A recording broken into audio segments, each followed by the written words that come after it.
California. I'm going to show you how we make our killer chocolate cake. We're using 2½ cups of cake flour instead of all-purpose flour. And then we're going to have together with this 3 cups of sugar, 1½ cup of unsweetened cocoa, 2 teaspoons of baking soda, 1 teaspoon of baking powder, and we're going to need 1.5 teaspoons of salt. I just want to combine them with a whisk real quick. I have here 3 ounces of chocolate. I have really dark chocolate that I'm using. It's 88% cocoa.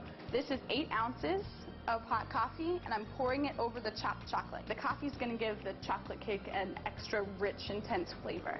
I have 3 eggs here that I'm going to crack into the stand mixer, the bowl of a stand mixer.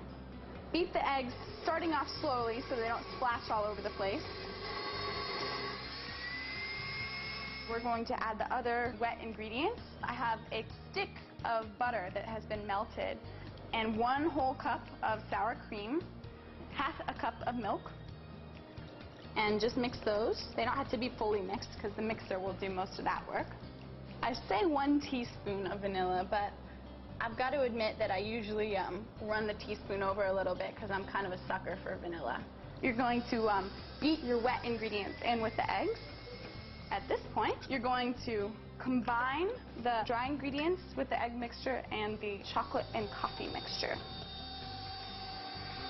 We have our chocolate cake batter ready, and we're ready to divide it into 4 6-inch pans. I'm using 6-inch springform pans. They're pans with removable bottoms. Grease the sides of the pan. You need to put the bottom inside the pan, and the bottom sits in there snugly. You can just take a little bit of flour, just sprinkle it on the bottom and shake it around.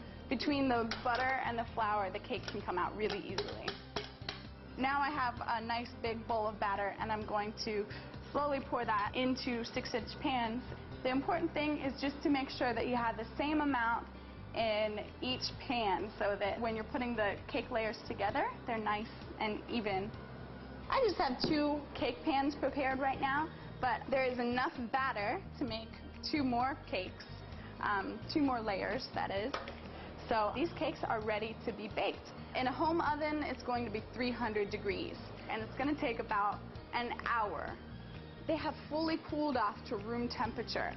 I have 2 layers here, and you'll notice that the tops, they've sort of risen a little more around the sides, and you just need to trim that off if you want a perfectly even top of your cake.